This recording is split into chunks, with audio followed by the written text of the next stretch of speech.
Olá, muito bom dia, queridos, paz seja convosco. Estamos aqui, amados irmãos, com vocês do canal Reino em Pauta, com muita alegria. Esta é a mensagem número 6, um tema bem glorioso que fala sobre eleitos para uma esperança viva e nutridos com uma fé valiosa. Glória a Deus. E essa, como eu disse, é a mensagem 6. Eu quero que você acompanhe comigo o versículo, capítulo 1 da primeira carta de Pedro, o versículo de número 10, que diz assim: foi a respeito dessa salvação que os profetas que falaram da graça destinada a vocês investigaram e examinaram. 11. Procurando saber os tempos e a circunstância para os quais apontava o Espírito de Cristo, que neles estava, quando predisse a vocês os sofrimentos de Cristo e as glórias que se seguiram àqueles sofrimentos. Aleluia! A eles foi revelado que estavam ministrando não para si próprio, mas para vocês, quando falaram das coisas que agora lhes são anunciadas por meio daqueles que pregaram o Evangelho pelo Espírito Santo enviado dos céus, as coisas que até os anjos anseiam observar. Gente, vamos pontuar algumas coisas muito tremendas aqui, né?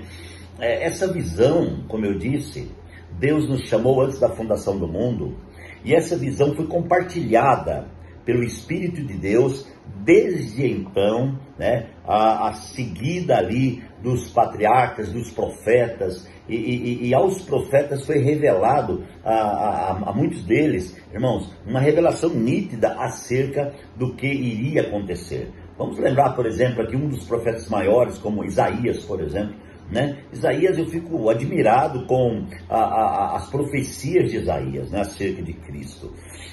Então, esse Cristo, amados, que foi revelado aos profetas, foi revelado lá atrás, ele se manifestou há 2024 anos atrás, ele nasceu, ele veio, né? E houve todo esse trabalho glorioso, e hoje, na nossa geração, 2024, nós continuamos pregando. Então, esse evangelho, irmãos, ele é geracional, ele veio da geração passada, transmitiu a outra geração, chegou até eu e você. Agora, quero observar com você o grande encargo meu e teu de falar essa palavra, profetizar essa palavra à próxima geração. Que a próxima geração possa entender, queridos, com clareza, a visão da salvação de Cristo, a salvação entregue por Deus em Cristo a todos nós, né? A restauração da imagem de Deus no interior do homem, essa inclusão poderosa da divindade na humanidade, essa comunhão, essa mesclagem extraordinária da humanidade com a divindade que resulta na edificação da igreja, que é o corpo de Cristo. Isso é extremamente maravilhoso e profundo, né? Eu fico preocupado com a geração de hoje, porque junto com o passar dos anos, né, muitas coisas aconteceram. Por exemplo, uma das coisas que aconteceu e está acontecendo é o avanço tecnológico. Esse avanço tecnológico, irmãos, ele é, ao meu ver assim, ele é desesperador, porque ele não para. Então a geração atual, ela está uma geração, amados irmãos, que é muito, como é que eu vou falar para vocês aqui, técnica, né? Muito técnica, porque tudo provém de uma técnica, tudo provém do apertar de uma tecla que aciona tal coisa e que revela tal coisa. É impressionante.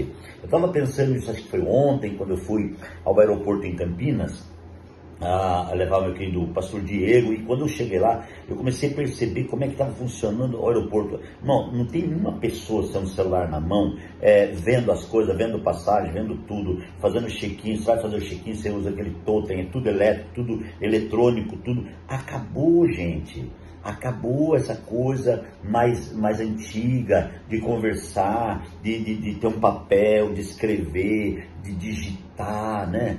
Meu Deus! Então a nossa geração, ela está atravessando uma evolução extremamente grande acerca de tecnologia, né?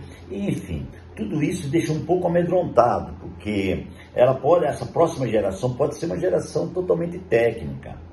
E o Evangelho de Cristo não é técnico. O Evangelho de Cristo é o poder de Deus para a salvação de todo aquele que nele crê. Então, os profetas, eles enxergavam a próxima geração com Cristo. O Cristo que estava dentro deles, que é o Deus, a presença de Deus dentro deles, já revelava a eles o que aconteceria futuramente. Assim como o Deus que está dentro de nós já revela o que vai acontecer no futuro. Por isso é que nós nos preocupamos, temos que deixar gravado, temos que deixar escrito, temos que escrever muito, irmãos. Por isso, a quem Deus chamou para escrever, tem que escrever. Sem uma visão, amados, dinheirista, sem uma visão de fama, mas escrever para deixar alguma coisa. Eu até agora, eu sempre escrevi apostila, um monte de coisa, nunca tinha pensado em escrever livro, deixar aí, amados irmãos, escrito, mas agora eu estou com isso no meu coração. Graças ao Senhor que eu fui despertado. Deus usou o irmão para despertar isso na minha vida, porque, amados irmãos, amanhã, a minha geração, ela vai embora, eu vou embora. E aqueles que ficarem? Vão esquecer de tudo? Vão se tornar técnicos 100%? Não, é preciso voltar, é preciso ver, irmãos, a base da fé, é preciso rever a base da esperança viva, dessa fé valiosa, é preciso entender a questão da nutrição. A nutrição é outra coisa que, meu Deus do céu, quando você olha, irmãos, para a nutrição natural, a comida, você vê que a comida hoje ela é totalmente transgênica. Essa é a causa da falta de saúde que estamos tendo, dos problemas que estamos tendo, de doenças e pestes e pestilência. Irmãos, isso tudo está relacionado com a nutrição. Por quê? Porque o transgênico entrou. Agora, se olharmos para a nutrição espiritual, para a palavra, para a forma com que a geração está passando a palavra, pode acontecer a mesma coisa. Porque se a geração que está passando a palavra, irmãos, não for fiel à revelação e entregar algo pela metade, ou algo incompleto, ou algo, amados irmãos, que já caiu no descrédito, algo que já se tornou uma heresia, por exemplo, porque um apóstata da fé só sabe falar uma heresia. Duvido que um apóstata da fé consiga falar o evangelho genuíno. Porque o evangelho genuíno, para ele ser falado, ele tem que sair da vida. A vida governante. Então, olha como é que é complicado, né? Então, essa geração precisa pensar, a minha geração precisa pensar com realidade. Chegou o tempo de a gente mergulhar na palavra, irmãos, com toda a força, para entender, compreender largura, altura e profundidade do poder de Deus, para poder então levar essa revelação avante, certo? Então o texto aqui, que eu li agora, que é muito interessante, fala que foi a respeito dessa salvação. Que salvação?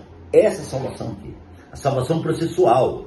Essa salvação, né? Foi a respeito dessa salvação que os profetas falaram, da graça destinada a vocês. Investigaram e examinaram, procurando saber o tempo, as circunstâncias, para que as quais apontava o Espírito de Cristo, os quais estavam neles, né? Aleluia. Quando predisse a vocês sofrimentos de Cristo e as glórias, e as que seguiam aqueles sofrimentos. Então, sofrimentos, né? Glórias que seguiam aquele momento, né? Glória a Deus. Amados, Cristo abriu um caminho. Ele é o caminho. E aqueles que padecem com Cristo, vivem a realidade do que é padecer com Cristo, ressuscitarão naquele dia. Aleluia por isso. Então, olha para encerrar aqui, diz aqui, Então, o Evangelho, né, pregar o Evangelho pelo Espírito Santo enviado dos céus, coisas que até os anjos desejaram ver. Então, a eles foi revelado que estavam ministrando não para si próprio. Então essa ministração não é uma ministração para encher o meu ego ou o seu ego. O que nós fazemos hoje na obra de Deus não é para angariar fama. Eu não estou aqui no YouTube para angariar fama. Eu estou aqui para passar a você, amados irmãos, uma palavra real da parte de Deus. Eu estou aqui para falar a você de uma esperança viva, de uma fé genuína. Estou aqui para mostrar para você que existe uma herança reservada para os santos e que eu e você podemos tomar posse dessa herança e viver a realidade dessa herança, certo? Então, a eles foi revelado que estavam ministrando não para si próprio, mas para vocês. Então, os profetas revelaram para nós, Paulo revelou para nós, Pedro revelou para nós. E agora o que eu tenho que fazer? Pegar essa palavra revelada de Pedro, que entrou em mim, que governa o meu ser, e transmitir uma palavra revelada a outra. Hein? Por exemplo, nós escrevemos sobre a mesa, irmãos, e ministramos agora na reunião de serviço. Foi tremendo a revelação acerca da mesa, da filiação, da comunhão, né, da paternidade, enfim, gente, é um assunto rico em revelação, que eu aconselho você a buscar conhecer. Tá bom? Mês de julho, vamos estar aí já, se Deus quiser, com as palavras em livro, e você vai poder então ter na mão isso, tá certo? Então vamos lá. E aí eles receberam essa revelação, falaram de coisas que foi revelado, falaram das coisas que agora eles estão anunciadas, por meio daqueles que pregaram o Evangelho pelo Espírito, que ensinavam, o Espírito Santo enviado lá dos céus, da presença de Deus, coisa que até os anjos anseiam observar. Então, irmãos, os anjos, quando vê o Evangelho sendo pregado, eles, puxa vida, por que não foi dada essa oportunidade a nós? Aos anjos foi dada a oportunidade de nos proteger, acampar ao redor daqueles que o temem o Senhor e livrar, né? Aos anjos não foi dada a oportunidade para pregar. A Bíblia diz que lá no Apocalipse o anjo vai pregar, mas é lá no Apocalipse. Aqui agora não, agora é minha e sua vez. Ore comigo, queridos, e prossiga aí, tá? Em nome do Senhor. Pai, obrigado por esse momento, pela palavra, obrigado, Senhor, pela revelação da palavra, obrigado pelo Espírito que traz, ó Deus, uma vida governante para liberar essa palavra. Fica conosco, sustenta os meus irmãos e abençoe a nossa geração. Nós pedimos que o Senhor abençoe também a geração futura, no nome de Jesus. Que Deus abençoe e até amanhã.